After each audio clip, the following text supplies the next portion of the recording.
د معارف ریاست د اداري تعمیر د بنسټ ډبره کېښودل شوه. دغه اداري تعمیر چې نن یې ودانیز کارونه د بنسټ ډبرې په ایښودلو سره پیل شول، په 4 پوړونو کې به د څه باندې 20 میلیونه افغانیو په لګښت ودان شي.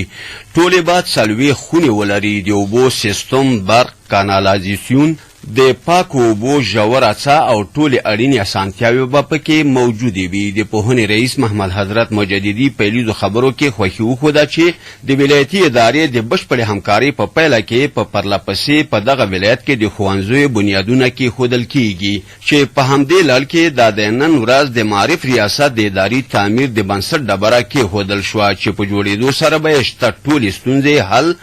او دوی به وکولی شي چې په راتلونکو 20 میاشتو کې چې د تعمیر ودانیز کارونه خلاصیږي یو غوره کاري چاپیریال ولري. د ښاغلي مجددي په خبره د ولایت مقام بېسارې همکاري او په دغه برخه کې نه ستړي کېدونکي تلاشونه د دې لامل شوي چې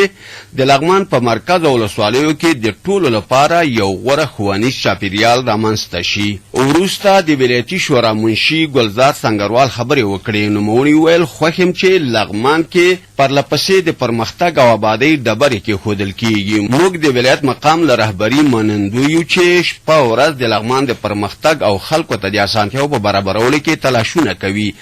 د معارف ریاست د اداري تعمیر له قراردادي هم وغوښتل چې وسپارل شوې چارې په پوره اخلاص او ښه کیفیت سرته ورسوي. لغمان والي عبدالجبار نعیمي بیا په همدې موخه جوړې شوې غونډې ته په خبرو کې د لغمان خلکو ته د دغه تعمیر او د ټولو پرمختیایي پروژو د چارو د پیل له امله مبارکي وویله